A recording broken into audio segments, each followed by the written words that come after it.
Are you trying to figure out a way to screen print on hats, but not sure how to get your screen to lay flat on the hat? Hey, it's Jennifer with Pigskins and Pigtails.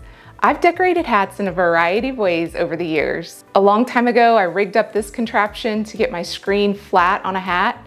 This was pretty tricky to set up, and it didn't work with all hat types. I've also shared tutorials about making hat patches like this and using Supacolor transfers pressed onto hats. But I knew there had to be a better way to screen print on a hat that I could DIY right here in my craft room with my vinyl cutter. In this video, I'm gonna share how I make screen print transfers using vinyl cut on my vinyl cutter, then apply those to a hat with a hat press. Using a transfer will allow you to make larger designs that curve with the hat, and it's something that will work on all hat types.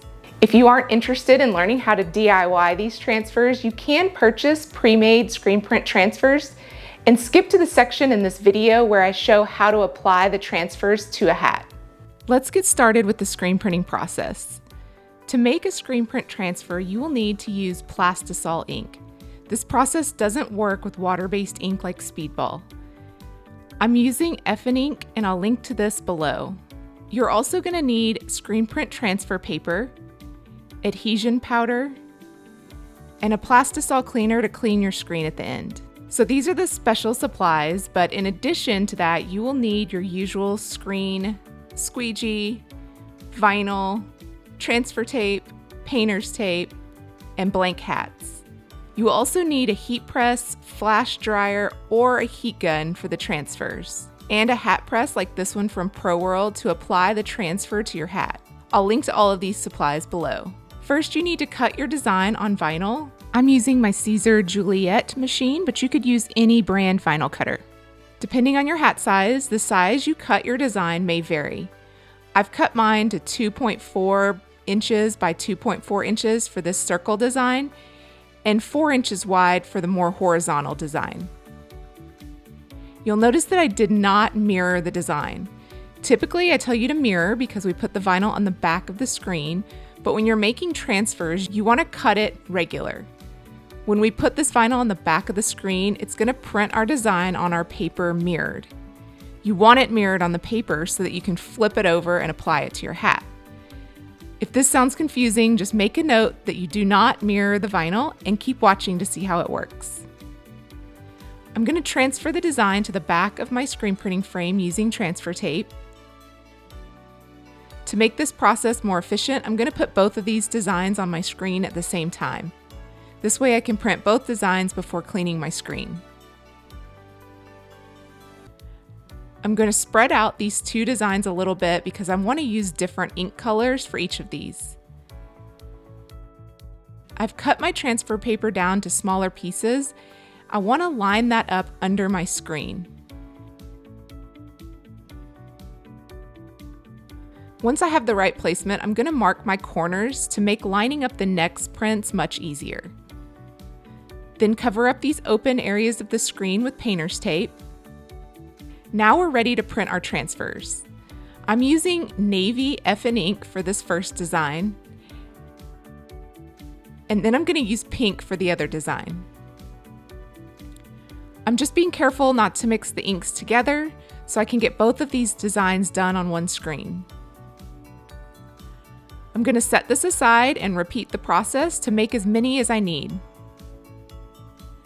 I'm just going over it 1 or 2 times. Remember, when you're screen printing on paper, you don't want to go over it too many times or it may bleed. Once you finish printing, you'll take the printed sheets and pour the adhesion powder on them. Move that powder back and forth to coat all of the ink. Next, we need to add heat to gel this ink. It's recommended that you use a flash dryer or hover your heat press over the sheets without closing the press. Using a big surface like this will help ensure the entire design is heated evenly. For a small design, I've found that my heat gun also works. You want to heat them just until the ink turns from looking dusty to shiny. You have to look very closely to see the difference, but you want to stop heating when you see your ink turn like this. This part will take some experimenting to get the right timing down. It's going to be different depending on how close your heat is. Overheating it could cause the ink to cure, and we don't want to do that quite yet. We're just flashing them to dry the ink, then we'll do a final cure when it's on the hat. I'm going to use my paper trimmer to cut the paper down close to the design. This is going to make it a little easier to fit on the hat. Now these sheets are dry enough, you can stack them up and store them until you're ready to use them. Now let's take a look at how to apply the transfers to your hat. I'm going to be using this Trans Pro Plus cap press from Pro World. I have their 15 by 15 heat press, which has been so reliable. I knew the same brand of hat press would be just as great. You can get different size platens for this heat press depending on the size hats you're making. I'm using the standard cap platen that came with this press for the first hat. Just fit the hat onto the press with the lever up.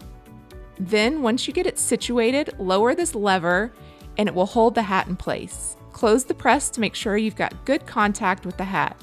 Now we can place our transfer on the hat. If you're afraid the transfer might move, you can tape it down using heat-resistant tape. I've got my press set to 350 degrees and I'm going to press for 10 seconds. Now just peel the paper off your transfer and you're done. You can do the same process for unstructured hats like this one. I'm going to change out the platen to the low crown cap platen since this crown is much smaller. This hat press makes it really easy to change the platens to various sizes.